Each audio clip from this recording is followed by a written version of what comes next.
अब दोस्तों इस चैप्टर से इस तरह के क्वेश्चन कितने इंपॉर्टेंट है कितने नहीं इसके बारे में कतई कुछ नहीं बोलूंगा, क्योंकि आपको पता है दुनिया की कोई भी ताकत आ जाए लेकिन इस चैप्टर से इस तरह का क्वेश्चन ये 5 मार्क्स और 8 मार्क्स में आने से कोई नहीं रोक सकता। 5 या फिर 8 मार्क्स में 100% आएगा। समझ आ रही मेरी बात है? लिख के ले लो स्टाम्प पेपर पे। लेकिन सबसे बड़ी बात क्या है कि बहुत लोग को लगता है, भ्रम पैदा होता है कि मेरे को तो ये आता है, कितना आसान है। मेरे भाई, इतना आसान चीज अगर वहां दिया जा रहा है 5 नंबर 8 नंबर में, तो आपको क्या लगता है ऐसा ही हवा में दे देगा मार्क्स? स्टेटमेंट बहुत मायने रखता है यहाँ पे, किस तरह से आप किए हो बहुत ही मैटर करता है। तो जैसे बताऊंगा वैसे समझना। अगर अच्छे से समझ गए तो एक ही क्वेश्चन के दम पे हर तरह के सवाल, चाहे न्यूनतमीकरण हो चाहे अधिकतमीकरण निकालना हो, हर एक तरह के आप आसानी से कर लोगे, मैं दावे के साथ कहता हूं। बस वीडियो को पूरा अंत तक देखना। समझ आई मेरी बातें? तो बिना देर के आइए शुरुआत करते हैं। इसमें देखो सबसे पहले होता क्या है कि आप इसे हल करके, ठीक ना, ये जो आपको दिया हुआ है असमीका, ठीक ना, इसे समीकरण में पहले बदलोगे, फिर बिंदु प्राप्त करोगे, उसी बिंदु से ग्राफ बनाओगे। समझ आई मेरी बातें?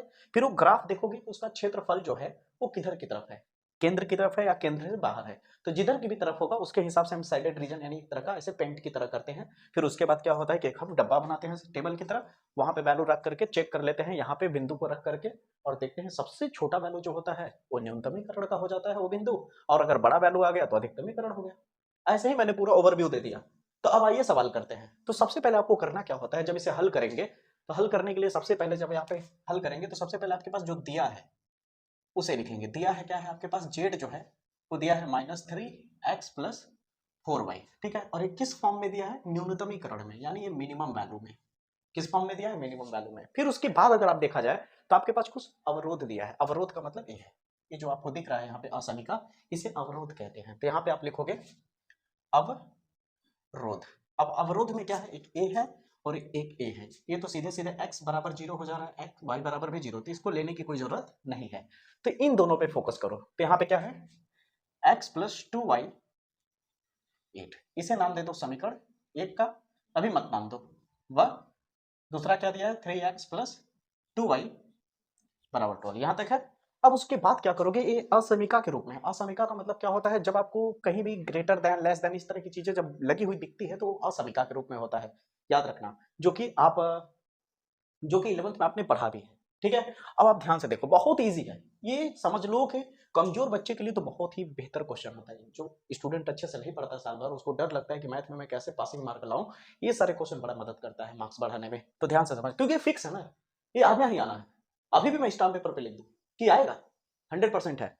तो ध्यान से समझना कि इसको अब करना क्या है। जब यहां तक हो जाए, लिखने का तरीका समझना, फिर उसके बाद इसे लिखोगे समीकरण में बदलने पर। अब इस असमीका को आप समीकरण के रूप में लिखोगे, समीकरण में बदलने पर या फिर समीकरण के रूप में लिखने पर, ये भी लिख सकते हो। तो यहाँ पे क्या हो जाएगा, अब ये जो आपको दिख रहा है लेस देन, ये हट करके बराबर ही केवल रह जाएगा। इसे नाम दे दो समीकरण एक का।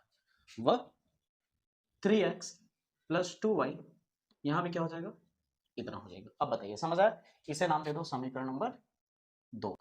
अब जैसे कहूं समझना, यहीं पे बहुत लोग अलग तरीके से करते हैं। आपको गजब का सटीक तरीका देता हूं जो आपकी बुक में जो कैलकुलेशंस होता है उससे मैच करेगा।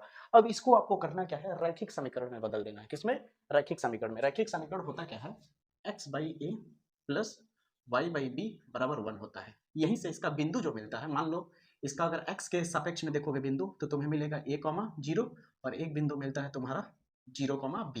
समझ आए? तो इसे हमें क्या करना है कि यहाँ पे जो बराबर के इधर 8 है, जो संख्या हो यहाँ बराबर की इधर, वही संख्या से सभी में डिवाइड कर देना होता है। तो क्या हो जाएगा, x/8 हो जाएगा, यहाँ 2y/8 हो जाएगा, यहाँ 8/8 हो जाएगा, x/8 हो जाएगा, प्लस काटोगे तो कितना हो जाएगा, y/4 बराबर में 1 आ जाएगा। यहाँ तक क्लियर हुआ? अब देखो ये तुम्हारा इस समीकरण के फॉर्म में आ चुका है। अब यहाँ पे क्या है, इसका बिंदु निकालना है ना, हमें क्या निकालना है, बिंदु निकालना है। तो पहले वाले को नाम दे देते हैं P। क्या नाम दे देते हैं, बिंदु P। और बिंदु P में क्या मिलेगा, a, 0। ए की जगह पे क्या है, 8, 0, एक बिंदु मिल गया। देखो कितना आसान तरीके से। उसी तरह P के बाद एक क्यूब नाम का बिंदु ले लो, तो यहाँ पे क्या है, 0, b। तो 0, b के नीचे क्या है, 4, तो यहाँ हो गया 4। अब बताओ, ये बिंदु मिल गया, हो गया। कितना आसान है, बड़ा से बड़ा सवाल क्यों ना हो जाए। अगर आपको कॉन्सेप्ट क्लियर है तो आप एकदम अच्छे से हंसते खेलते आराम से करके आओगे। मैं दावे के साथ कहता हूँ, इस वीडियो के बाद आपका एकदम मक्खन हो जाएगा, एकदम फील होगा दोस्तों, एकदम क्लियर हो जाएगा, कहीं आपको रटा हुआ टाइप का नहीं लगेगा। ध्यान से समझना। वह इसी तरह इसको कर लो, कितना है, 3x+2y बराबर 12 है। तो इधर 12 है तो यहाँ भी 12 करो डिवाइड में, यहाँ भी 12 करो, यहाँ भी 12 करो। तो कितना हो जाएगा x बटा 3 चौके 12, 4 आ जाएगा, 2 छक 12, 6 आ जाएगा बराबर 1। आ गया इस फॉर्म में, क्लियर है। जैसे ही 1 आ जाए बराबर में तो समझ लेना कि इस फॉर्म में आ चुका है।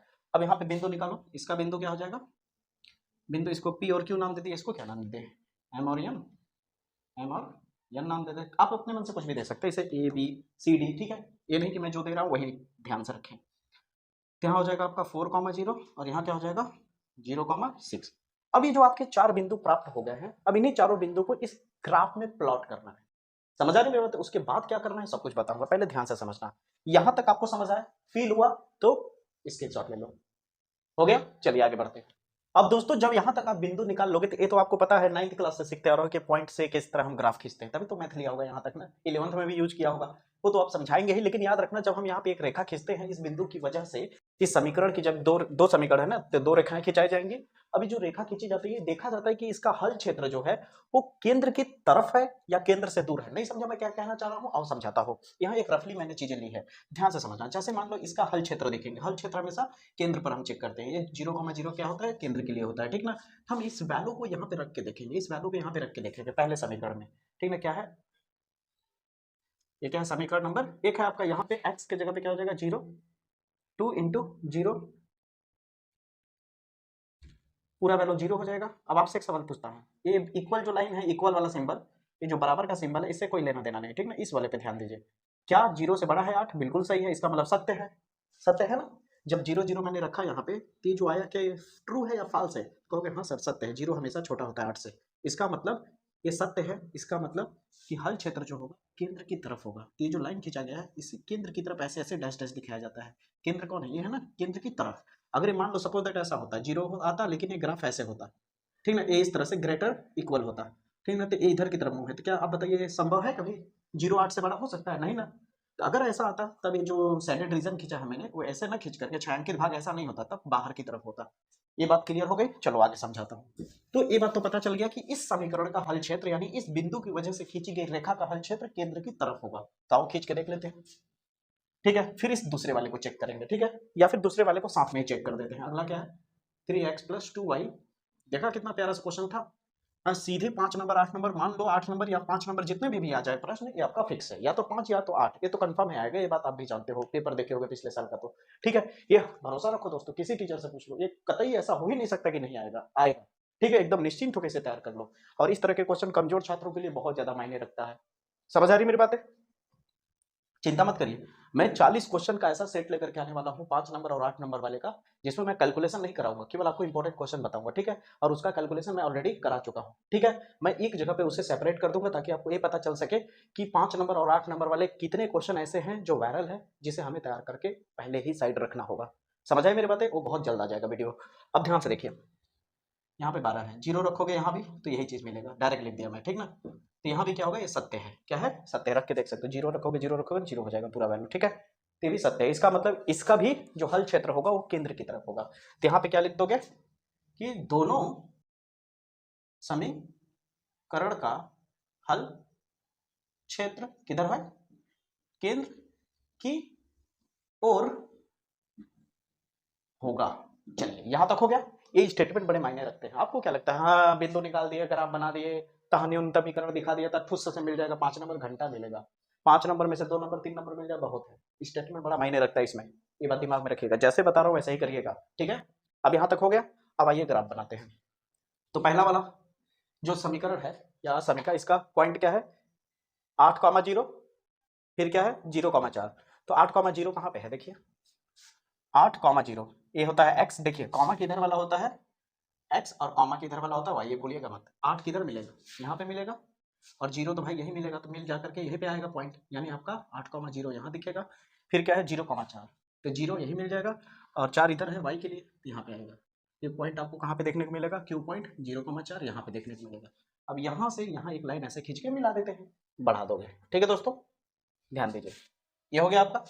अब अगला पॉइंट क्या है आपका, अगला है दोस्तों आपका 4,0, 4,0, तो 4 कहाँ पे दिख रहा है, x के लिए यहाँ पे 0 तो ही मिलेगा, यानी पॉइंट आपका 4,0 यहाँ पे दिखेगा, ठीक है। फिर क्या है 0,6, ये है पॉइंट आपका 0,6, ठीक है। अब यहाँ से यहाँ पे एक लाइन खींच दीजिए, अब देखिए ये जब लाइन मैंने खींचा एक ऐसे, तो यहाँ पे ये दोनों एक दूसरे को प्रतिच्छेद कर दिया, प्रतिच्छेद का मतलब इंटरसेक्ट कर गया, तो यहाँ पे भी कोई ना कोई एक पॉइंट आएगा। समझ आई मेरी बात? अब यहाँ तो मैं बोर्ड पे बना रहा हूँ, ठीक है, तो यहाँ पे तो अब ये जो मैं गैपिंग दिया है 1 2 3 4 कहीं ज़्यादा कहीं कम है, तो हो सकता है भाई यहाँ पे जो वैल्यू इस यहाँ के हिसाब से लूँगा गड़बड़ हो जाए। तो यहाँ पे वैल्यू लाने का तरीका क्या है कि आप इस समीकरण को 10th में पढ़ा होगा ना, विलोपन विधि या प्रतिस्थापन विधि से समीकरण को हल करना। x + 2y = 8 और इधर क्या है 3x + 2y = 12। इसे अगर तुम घटा दोगे, क्या कर दोगे, घटा दोगे तो ये कट जाएगा, x का वैल्यू निकल जाएगा, फिर एक बार y का वैल्यू निकल जाएगा, याद है कुछ? ठीक ना, विलोपन विधि से। तो यहाँ पे कुछ वैल्यू आ जाएगा, ये पॉइंट, तो ये भी पॉइंट आपको पता चल जाएगा। इस पॉइंट का नाम दे दो कुछ, क्या नाम दे देते हैं इसको, यस नाम दे देते हैं या आर नाम दे देते हैं। ठीक है दोस्तों, अब यहाँ पे क्या आएगा ध्यान दीजिए, मैं डायरेक्ट लिख दे रहा हूँ, आप इसे कैलकुलेट कर लेना, ठीक है किनारे। अब दोस्तों सवाल के एकदम आखिरी पड़ाव पर आ चुके हैं, ध्यान से समझना, बहुत मजा आएगा दोस्तों। अब यहाँ पे ये वैल्यू हमने निकाला जब समीकरण से, तो 2,3 आएगा, x का वैल्यू 2 और y का वैल्यू 3। यहाँ देखोगे तो भी आपको ऐसा ही लगेगा, देखो x के लिए जा रहा है 2 और इधर से देखो 3। वैसे देखने पर अगर ग्राफ होता तब तो एकदम सच, ग्राफ पेज में अगर इसे बनाए होते तब तो एकदम एग्जैक्टली दिखता, ठीक है, फिर भी आप देख सकते हो। अब यहाँ पे करना क्या है, ये बात तो आपको पता है कि ए लाइन गया हो या ये लाइन गया हो, ये सब क्या है, केंद्र की तरफ है। तो केंद्र की तरफ है तो ये हो गया केंद्र, केंद्र से एक लाइन ऐसे आगे की ओर जा रही है, एक इधर की तरफ जा रही है। तो यहाँ पे अगर देखो यहाँ से यहाँ तक एक ब्लॉक एरिया बन रहा है, समझ आ रही मेरी बात है, कुछ इस तरह से। तो इतने के अंदर का हम लोग किस क्या कर लेंगे, हल क्षेत्र निकाल, इतने के अंदर का जो हल क्षेत्र है यहाँ से हम लोग पता लगाएंगे कि कौन न्यूनतमीकरण है, किस पर, किस बिंदु पर इसका मान न्यूनतमीकरण है, ठीक है। यहाँ अधिकतमीकरण पूछता तो भी करना यही होता से, बस देखते कि वैल्यू किसका ज्यादा है। अब ध्यान से समझो करना क्या है यहाँ पे, कि यहाँ पे देखो कि जो मैंने सैडेड रीजन लिया है, यहाँ भी देखो ऐसे करोगे तो भी यही आएगा, ठीक ना, लेकिन हमें बाहर वाले को नहीं लेना है, ठीक ना, इधर वाले को नहीं लेना है, इधर वाले को नहीं लेना है, जो केंद्र से पूरी तरह से ब्लॉक हो जा रहा है उसको लेना है। समझ आई मेरी बात है? अब देखो क्योंकि केंद्र की तरफ है ना, अब ध्यान से समझना, तो हमारा कौन कौन सा इतने एरिया में फंस रहा है, ये देखो ध्यान से, कितने पॉइंट आ रहा है, एक पॉइंट यहाँ आ रहा है, एक पॉइंट ए आ रहा है, एक पॉइंट ए आ रहा है और एक पॉइंट ए आ रहा है। ये पॉइंट क्या है, ओ 0,0, फिर ये पॉइंट क्या है यम, कितना है दोस्तों 4,0, फिर यहाँ वाला पॉइंट क्या है आर 2,3, फिर ए वाला पॉइंट क्या है आपका क्यू 0,4। अब इसी वैल्यू को यहाँ पे रख के चेक करेंगे कहाँ पे इसका वैल्यू सबसे ज्यादा आ रहा है और कहाँ पर इसका वैल्यू सबसे कम आ रहा है। मान लो यहाँ पे 0 ले लो, x की जगह 0, x यहाँ पे 0 ले लो, पूरा आंसर क्या आएगा 0 आएगा, आएगा कि नहीं। z का वैल्यू क्या मिलेगा 0। अगर तुम x की जगह पे 4 रखो तो कितना हो जाएगा +4 इंटू वाई की जगह पे 0 रखो तो कितना हो जाएगा -12 आएगा। तो यहाँ पे क्या आ रहा है -12 आ रहा है कि नहीं दोस्तों।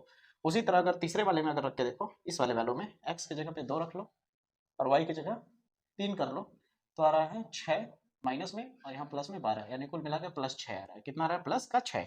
यहाँ पे देखो तो अगर तुम 0 रखते हो यहाँ पे x के जगह पे तो -3 इंटू एक्स के जगह पे 0 +4 इंटू वाई के जगह पे 4, तो कुल मिला के 0 हो गया, 4 चौक 16, यानी यहाँ पे आपका 16 आ रहा है प्लस में। समझ आए मेरी बात है? अभी क्या पूछा है, अधिकतमीकरण पूछा है या न्यूनतमीकरण, तो न्यूनतमीकरण पूछा है, यानी कम से कम वैल्यू कहाँ पे आ रहा है। तो सबसे छोटा वैल्यू कौन है, आपको लगेगा 0 है, नहीं, 0 से भी छोटा कौन होता है, नेगेटिव वाला। इसका मतलब यहाँ पे आपका मिनिमम वैल्यू होगा, यानी न्यूनतमीकरण होगा, यानी बिंदु यम यानी 4,0 पर इसका जेड का मान क्या होगा, न्यूनतम होगा। हो गया आंसर। अगर ये अधिकतमीकरण पूछता तो यहाँ पे होता। क्लियर हुआ? अब ये बताइए ईमानदारी से सवाल क्लियर हुआ या नहीं, पक्का 100%? अब बताइए इससे रिलेटेड अब कोई भी एग्जाम में आएगा क्वेश्चन आराम से डील कर लोगे, आराम से हैंडल कर लोगे। दोस्तों याद रखना ये क्वेश्चन कतई मत भूलना, इस तरह का क्वेश्चन 100% आता है। तो उम्मीद करता हूं इस चैप्टर से आपकी पूरी डाउट भी क्लियर हो गया होगा, पूरा कॉन्सेप्ट क्लियर हो गया होगा।